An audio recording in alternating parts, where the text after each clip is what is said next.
You know, the real story of the Law Center is that Abby and I were having dinner in Westwood after work one evening. and it was one of those restaurants where they have paper on the tablecloths and crayons We were complaining to each other, again, like we always did. about how difficult it was to receive these kinds of requests for help and have nowhere to which we could refer these women. Lots of family law issues, custody, child support, visitation, parental kidnapping, property, credit, pension issues, family court issues, mediation issues, lots of domestic violence issues. And we said to ourselves, someone should start a women's law center here, like the National Women's Law Center. And Abby says, why don't we do it? Beep, beep, beep. And I say, why not? Well, of course, there were about a billion reasons why not. But we didn't think of those at the time. We got our crayons from the Stratton Grill where we were eating dinner. So we made the short list in crayon on this piece of paper. Too bad we don't have it anymore. And wrote down the names of people we thought should be involved in a conversation about this. The first person at the top of that list was Sheila Kuehl. She and Jennifer had been talking for quite a while about it. She put together a board. She asked me to be on the board. We had a meeting in my living room with several women who became the initial board of the Women's Law Center. Many of us had been working in a lot of women's issues for a while, but there really was no actual center where there was any attention paid to developing theory and doing impact litigation on the broad range of issues facing women. And Susan Grode, who I really think of as the catalyst for the Women's Law Center, said, wow, we have a lot of great ideas here. What do we do next? And we said, well, we need to figure out how to start this. What do you do? She said, well, what are the next steps? And I said, well, you have to incorporate and get a 501c3. She said, fine, here's a check for the corporate taxes. Go ahead, go do it. Over the course, I think, of the first 10 years, we really changed the law. First, it was about looking at the interrelationship between the issues and among the issues that affect women. So we tried really hard not to put these issues into silos, but to talk about the interconnectedness and the interrelatedness between women's issues, so that it's impossible to talk about sex discrimination without talking about the idea of reproductive rights and being able to control your own body and your childbearing years so that you know when you can access employment or education, and also the issues about violence against women and how that may keep women from fulfilling their full potential, and looking at those intersectionalities of issues so that it wasn't one issue that we looked at, it was the pantheon of issues that affected women. And the Law Center was really central in many ways in a number of things, especially discrimination in schools, discrimination in sports,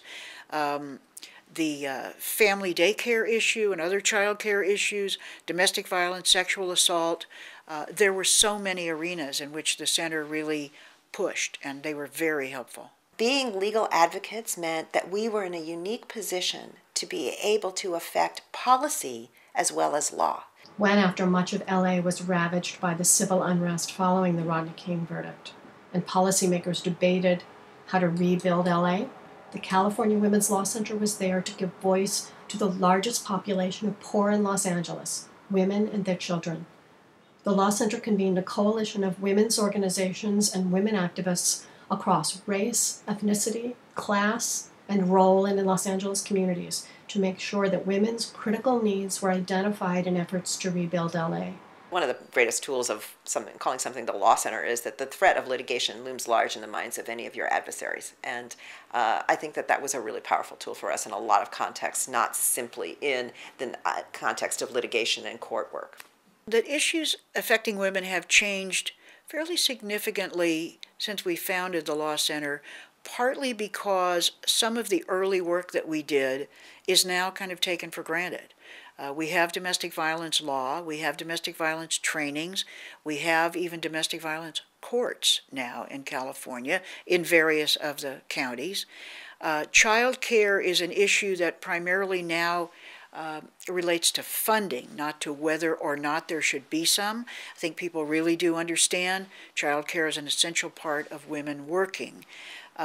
In terms of sexual harassment, the law is very solid. The trainings are required for virtually every business in California now. So some of it is because we accomplished what we needed to do. The future of the Women's Law Center lies in being responsive to the needs that it sees now, but also moving forward on those things that are the cutting edge, putting things out in the world that people may not yet have considered, that someday will become commonplace, that this will be an accepted part of how we discuss issues and experiences, and to find those.